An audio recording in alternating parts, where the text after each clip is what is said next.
జై శ్రీకృష్ణ. కురుక్షేత్రం జరగడానికి సిద్ధంగా ఉంది. అప్పుడు పాండవులు, కౌరవులు, వారి మిత్రపక్ష రాజులు అందరూ కలిసి యుద్ధం చేయడానికి ధర్మక్షేత్రమైన కురుక్షేత్రంలో సిద్ధమయ్యారు. వారి సైన్యం అంతా కలిపి 18 అక్షోణిలు. ఒక అక్షోణి అంటే 21,870 రథములు, 21,870 ఏనుగులు, 65,610 గుర్రములు, 1,09,350 సైనికులు. వీరంతా కలిసి ఒక అక్షోణి అంటారు. ఇటువంటి అక్షోణిలు పాండవుల పక్షాన 7, కౌరవుల పక్షాన 11 నిలిచి ఉన్నాయి.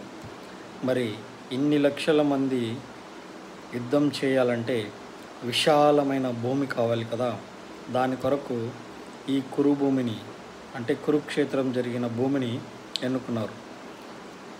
అంతకు ముందు వరకు లేదా అప్పటి వరకు హోమ ధూమములతోనూ వేద ఘోషలతోనూ పర్ణ కుటీరములతోనూ శోభిల్లిన కర్ణభూమి కురుభూమి యుద్ధ ఘోషలతో, ఆయుధ విన్యాసాలతో, అస్త్రశస్త్ర ప్రయోగాలతో, సైనికుల అరుపులతో కురుక్షేత్రంగా మారిపోయింది.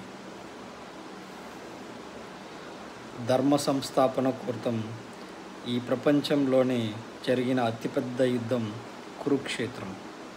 నేను యథావిధిగా చదివిన దాన్ని చెప్పదలుచుకున్నాను. కురుక్షేత్రం భగవద్గీత గురించి శ్రీకృష్ణుడు అర్జునునికి ఉపదేశించిన వీలైనంత వరకు చదివి మీకు షేర్ చేయాలనుకుంటున్నాను.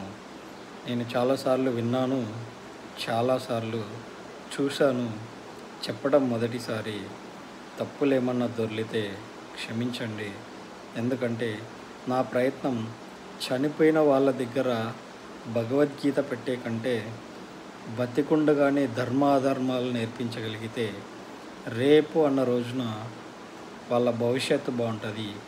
భారతదేశం మళ్ళీ సంస్థాపనార్థం అన్న నానుడికి కట్టుబడి ధర్మస్థాపన జరిగి మళ్ళీ విరాజిల్లుతుంది.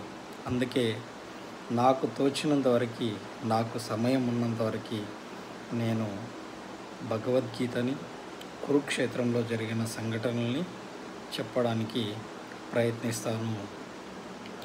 మీరు వినండి, వినిపించండి. జై శ్రీకృష్ణ.